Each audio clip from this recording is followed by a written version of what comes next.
Good evening, everybody. Welcome to this edition here of the Men of Steel podcast. Me, Charles, Brad, Richie.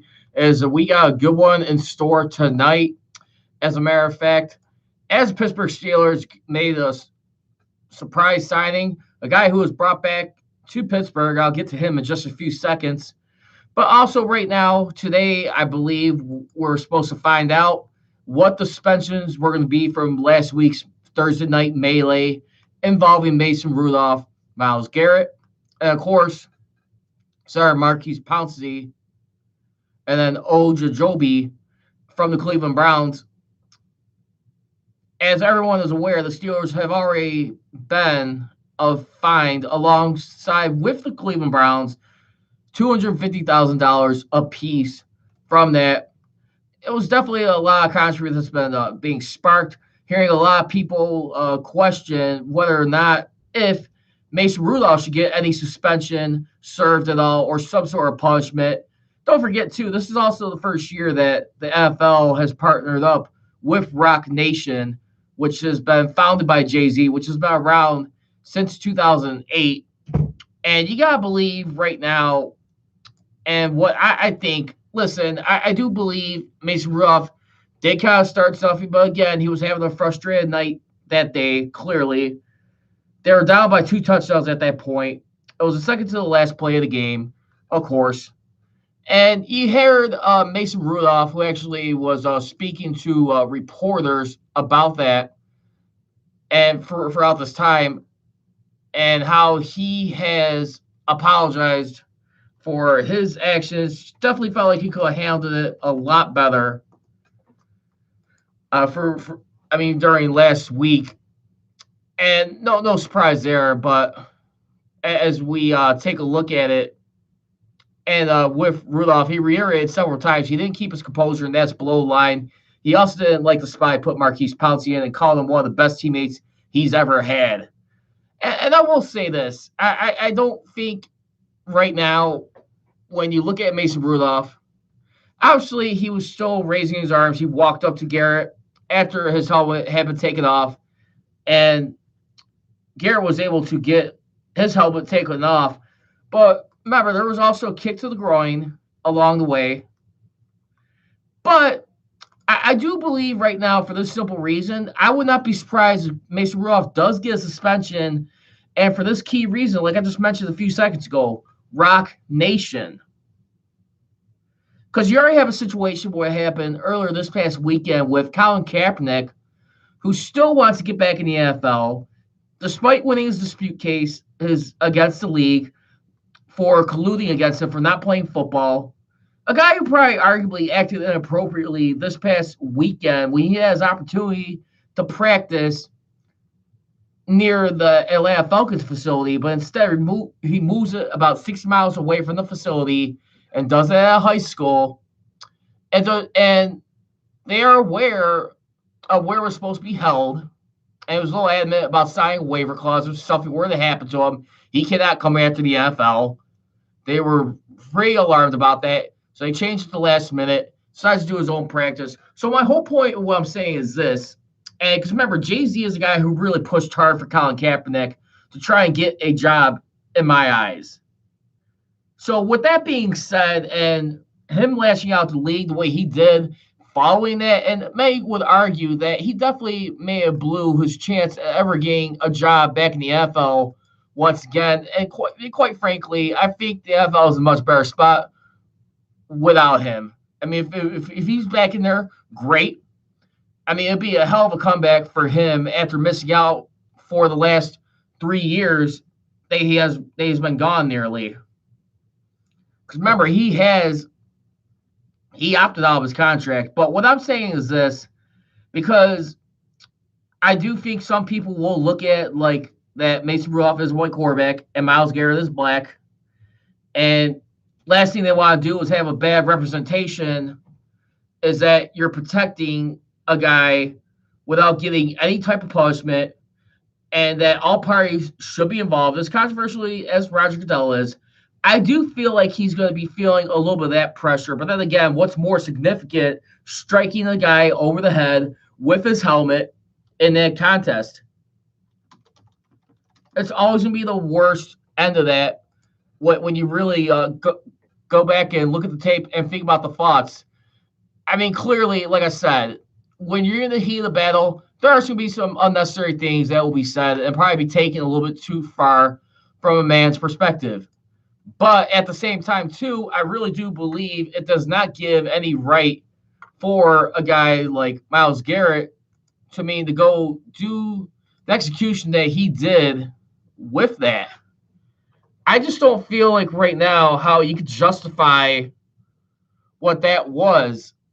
And to be frankly honest, I just don't feel how much of a case Myles Garrett could make. I mean, other than he said he did feel like he started this thing. And then they got right now Antonio Rucker joining here. Steeler Nation, stand up. Thank you very much, Antonio. Glad to have you on the show. Definitely want to hear your thoughts right now. Do you really feel like yes or no right now? We'll get into this a little bit later towards the show on Mason Rudolph, if he should serve a suspension or not. We'll get into that on Fair or Foul later on. Again, if you guys want, feel free to be part of the show. Again, I feel free.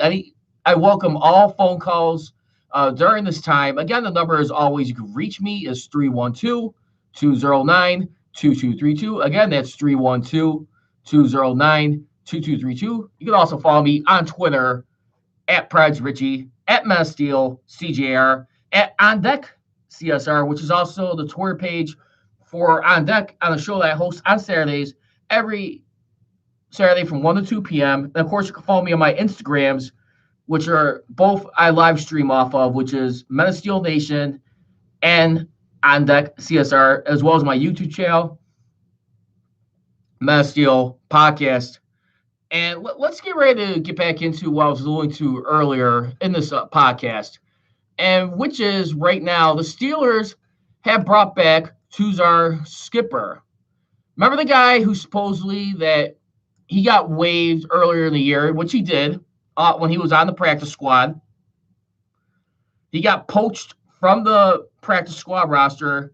He went over to the New York Giants, and he only played in 6 games, where this year only played 6% of the defensive snaps, 40 defensive snaps altogether. And during that time, he was able to get 3 tackles, a fumble recovery, and half a sack. He was waived by the Giants on October 22nd and signed to the practice squad the following day.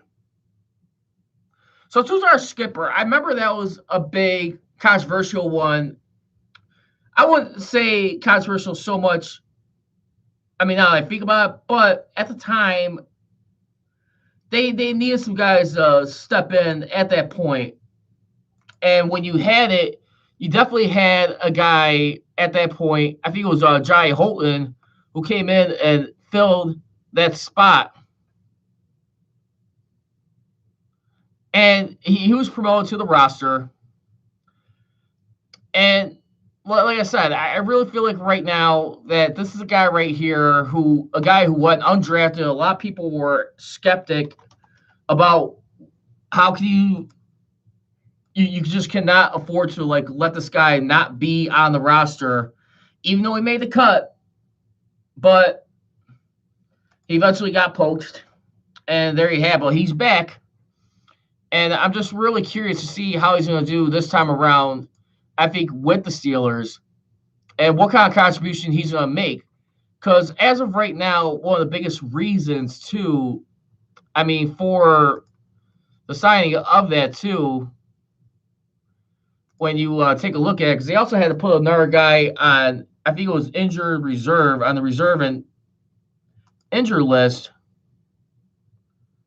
right now. And let's see who that was.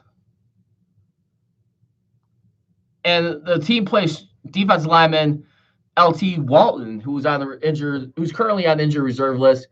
He was selected by the Steelers in the 6th round of the 2015 NFL Draft, and he was signed back in October 15, but hasn't played at all this season. So just go think about that for a second. And like Mike Tomlin always says, every man's loss is another man's opportunity. When you look at the way he coaches this team up, and of course, he does get his guys ready in all aspects of the game, despite the nightmarish start of the season, but then to get to where they're at right now and play the way they're doing, still be in playoff contention. A team who's just kind of like reminds me of like a White Sox team. I remember like in '05, just with this attitude, you just win or die trying.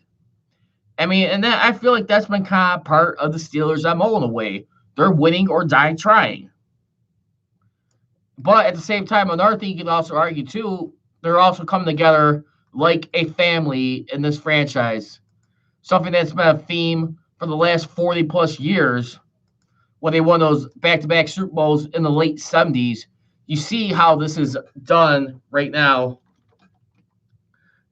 and what they do working together, trying to strive for each other. And also, too, more back on the Mason Rudolph and Myles Garrett situation. According to ESPN senior NFL insider Jeremy Fowler, who can follow on Twitter at JFowlerESPN, Myles Garrett, he flew into New York to show appeals officers first that he's considered a high character player with the Browns, who probably hope any provocation from the Steelers helps his appeal. And I gotta be honest with you, I think Myles Garrett is a good dude, but at the same time, he has had a track record of doing some stuff earlier. I mean, some stupid penalties throughout the year, or getting into it with quarterbacks or other people on the offense. He has been kind of somewhat of a repeat offender. When you look at his history, I mean, like in the heat of the moment in the game, I mean, at this point in time, and what he does.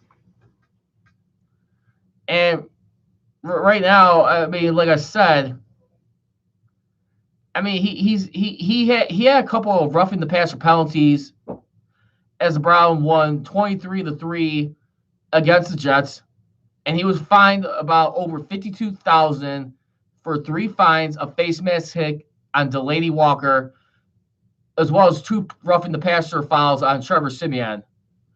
And week 6 against the Seahawks, or never mind.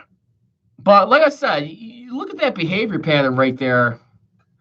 And I'm not saying this is a guy who doesn't respect another man or is trying to be. I don't want to paint this guy necessarily like a villain just yet.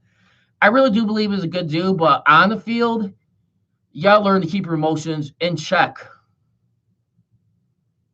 I'm just trying to find out how Rudolph should be suspended.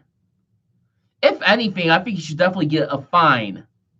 But like I said, if it is going to be a suspension, I'm going to point to the Rock Nation group.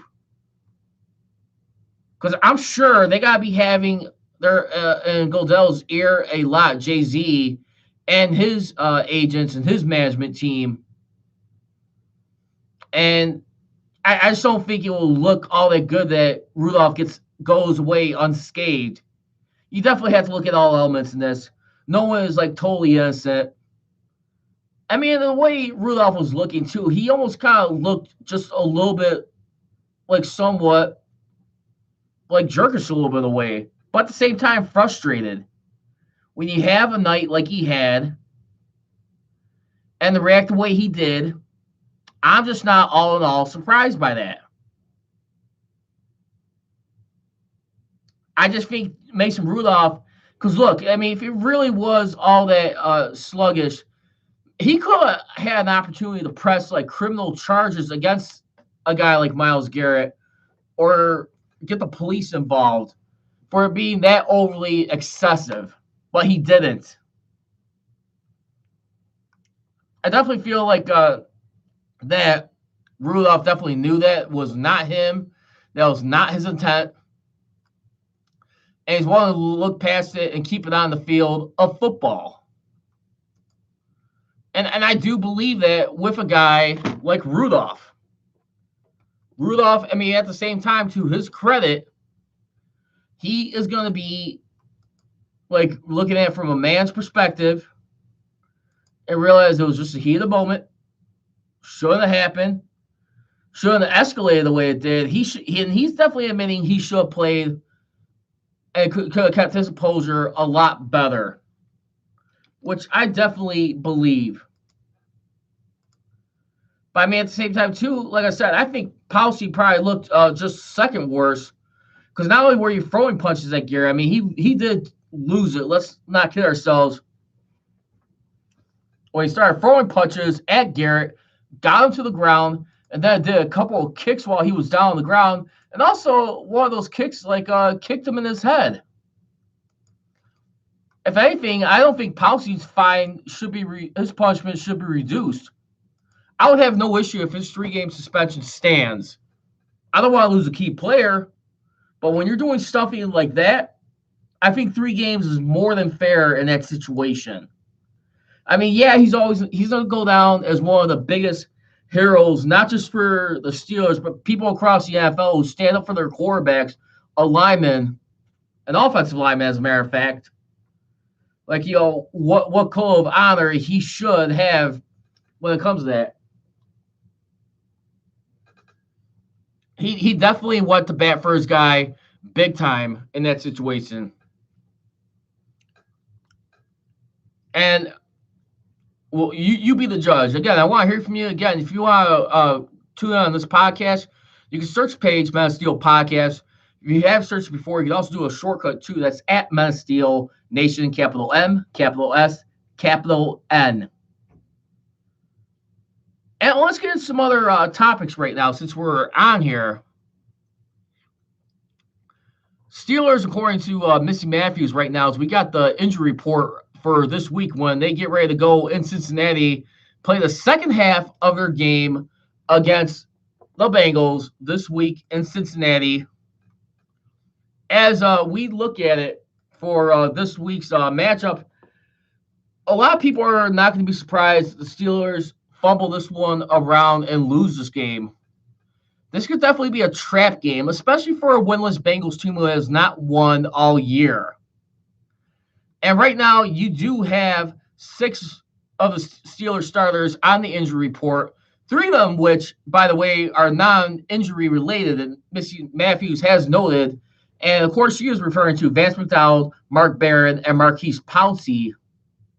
Those are the guys right now who are non-injury related. They did not practice today. But the other names you do need to be concerned with, the other 3 names you do need to be a little bit cautious about. You got, of course, right now, you got Bud Dupree right now, right outside linebacker, who's dealing with an arm injury. They didn't say what part of his arm it was, but he was limited today in practice.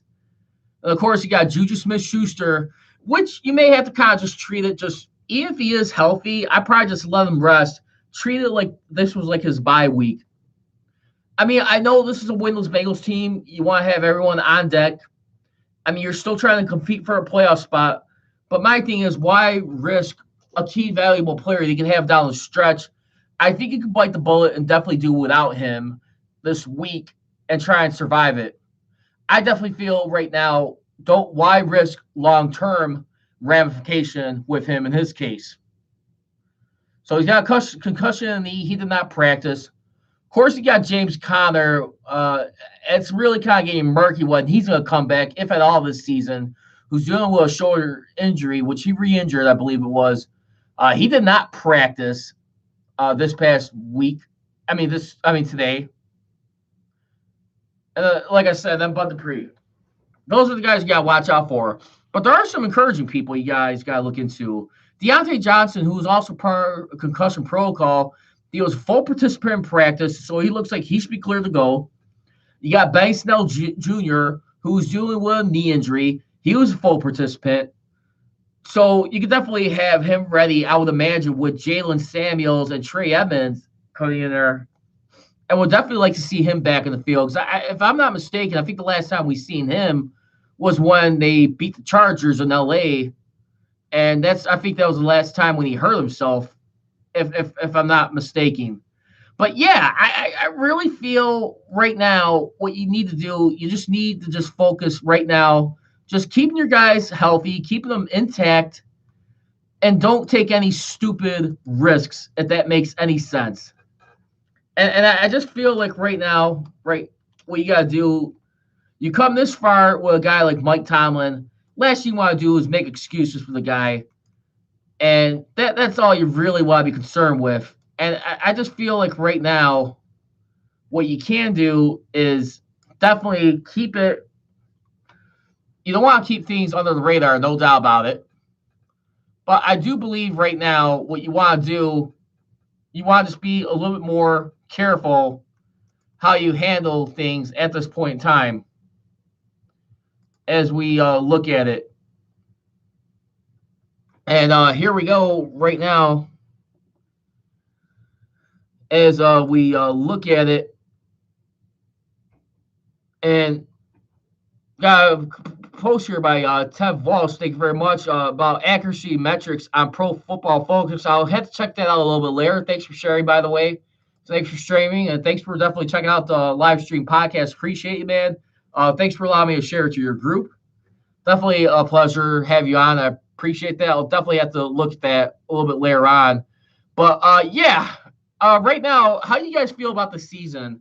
I mean, with the Steelers still being, I think, if I'm not mistaken, in the AFC for the AFC wild card, I mean, all is not lost. But I do feel like right now what you got to look at is this. I mean, when you think about it, because remember, they are behind the Oakland Raiders. And just to give you a little quick recap on these tiebreakers, they trailed the Raiders and then the Texans. Texans who hold the foul spot. That's where you got to look at, again, with the Raiders in particular, as it looks with the Steelers. This is where you got to really be a little bit concerned. I mean, both of them in AFC conference games, they're 3-0. And then in common games overall, they're both 3-0.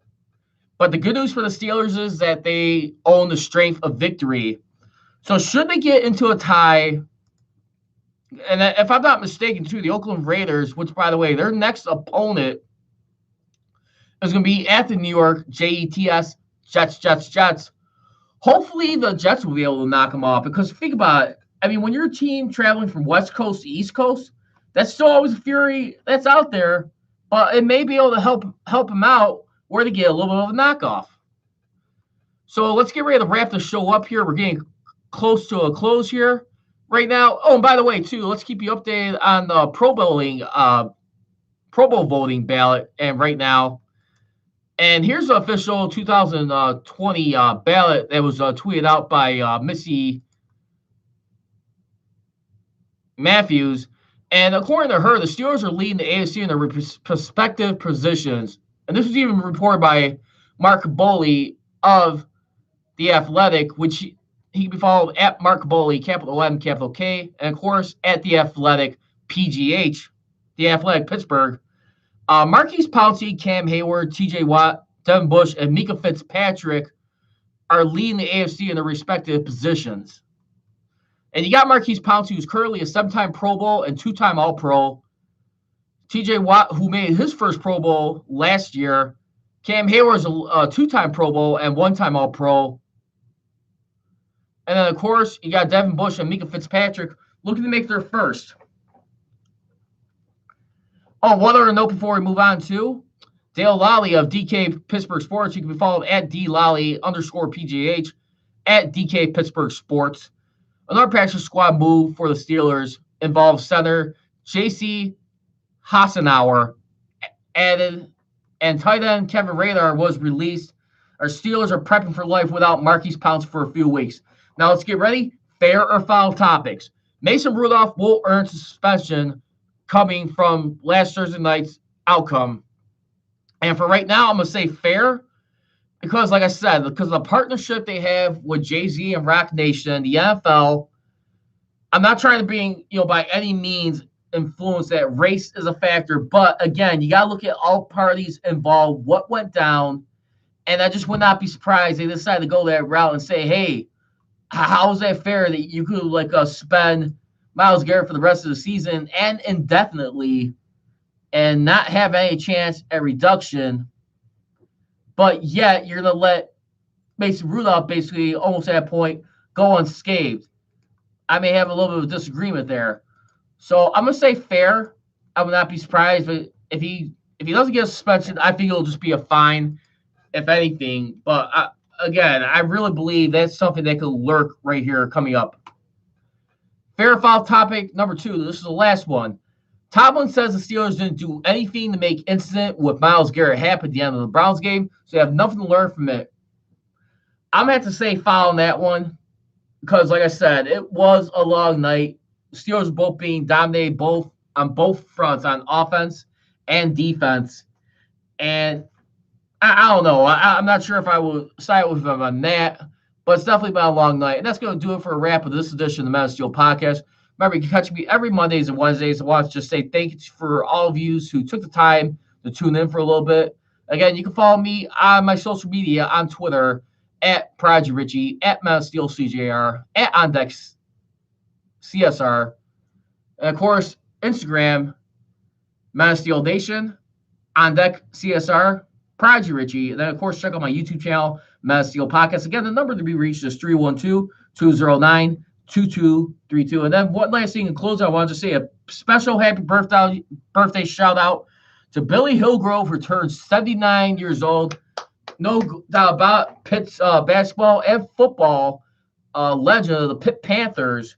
And, of course, the Pittsburgh Steelers voice since 1994, replacing the late Jack Fleming, who was the original radio play-by-play broadcaster in the 60s. So happy 79th birthday, Billy. I hope you're enjoying it. It was a pleasure having you on the show. And then to another close friend, I wanted to say, Edward Hernandez, you can be followed on Twitter at Pitney01. Want to say, brother, happy birthday to you as well, my friend. Definitely cross paths once upon a time and had a lot of fun together. I want to wish you absolutely the complete best, blessed, and may it be golden for you. All right, but as always, leave you. Don't be trolling, be rolling. Here we go, Steelers. Here we go. I gone.